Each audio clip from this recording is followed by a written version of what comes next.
দর্শক, আওয়ামী লীগ নিষিদ্ধের দাবিতে ঢাকার বিভিন্ন স্থানে কিন্তু আপনারা জানেন আন্দোলন চলছে।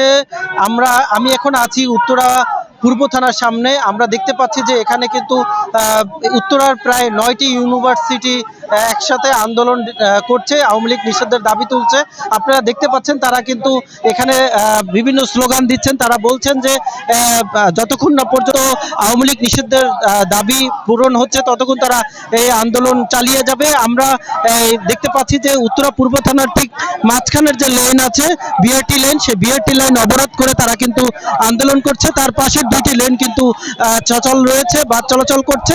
এখানে কিন্তু প্রায় 9টা ইউনিভার্সিটি আজকে তাদের এই আন্দোলন তারা একসাথে ঘোষণা করেছে এবং তারা কিন্তু আস্তে আস্তে করে এখানে পূর্ব থানার সামনে জড়ো হচ্ছে। আমরা দু একজনের সাথে একটু লাইভে আছে, আমরা একটু কথা বলতে চাই।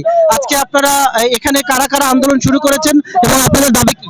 এখানে উত্তরার সাধারণ ছাত্র জনতা জেআরএ এবং জুলাই ব্রিগেড নামে দুটি সংগঠন থেকে যারা জুলাইকে নিয়ে কাজ করছে এবং ফ্যাসিবাদ বিরোধী কাজ করছে তাদের একত্রিত হয়ে আমরা এখানে সম্মিলিত হয়েছি এবং আমাদের সাথে আরো কিছু ছোট ছোট মিছিল একসাথে জড়ো হবে। হয়তোবা পরবর্তীতে আমরা পুরো রাস্তাটা ব্লকেট করে দিব।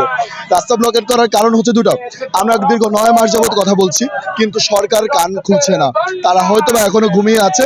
তাদের ঘুম ভাঙানোর জন্য আমরা রাস্তার অবরোধ, কারণ আমরা দেখেছি 9 মাস আগেও আওয়ামী লীগ সরকারকে কোনো কিছু বলার জন্য রাস্তা অবরোধ করা লাগতো, ভাঙচুর করা লাগতো, না হলে তাদের ঘুম ভাঙতো না।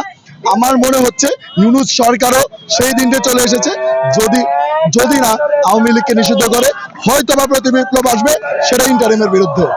দর্শক, শুনছিলেন যে আসলে এখানকার যারা ছাত্রনেতা আছে তারা কিন্তু বলছেন যে যতক্ষণ না পর্যন্ত তাদের দাবি পূরণ হচ্ছে তারা কিন্তু আন্দোলন চালিয়ে যাবে। এবং তারা কিন্তু আরো একটি ঘটনা বলছে, তারা বলছে যে যত একটু একটু করে কিন্তু তাদের বিভিন্ন ভার্সিটি বিভিন্ন বিশ্ববিদ্যালয় থেকে তাদের কিন্তু ছোট ছোট মিছিল কিন্তু তারা জড়ো হবে। এখন তারা একটি সড়ক বন্ধ করলেও তারা কিন্তু বলছেন যে বলছেন যে আস্তে আস্তে আরো জমায়েত বাড়বে, বিশেষ করে সন্ধ্যার পর নামাজের পর কিন্তু এই সংখ্যা আরো বৃদ্ধি পাবে। এটি কিন্তু তারা বলছেন, এটি কিন্তু তাদের দাবি। আমরা আরো দুই একজনের সাথে একটু কথা বলতে চাই।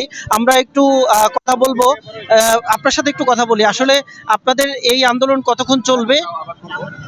আচ্ছা, গতকালকেও আমরা 3 ঘন্টার মতো সম্পূর্ণ রোড ব্লক করেছিলাম। আজকে আমরা শুধু এই যে বিআরটি প্রকল্পের এই মাঝখানের এই বিআইপি রোডটা অফ করছি। এবং আমরা আজকে যতক্ষণ না পর্যন্ত আওয়ামী লীগ অফিসিয়ালি নিষিদ্ধ করা হয় এই নিউজ যতক্ষণ না আমরা শুনবো ততক্ষণ পর্যন্ত আমরা এখান থেকে আন্দোলন চলবে।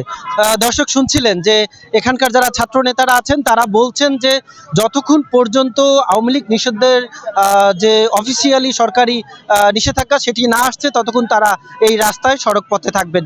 এই ছিল উত্তরা থেকে আমার কাছে সর্বশেষ।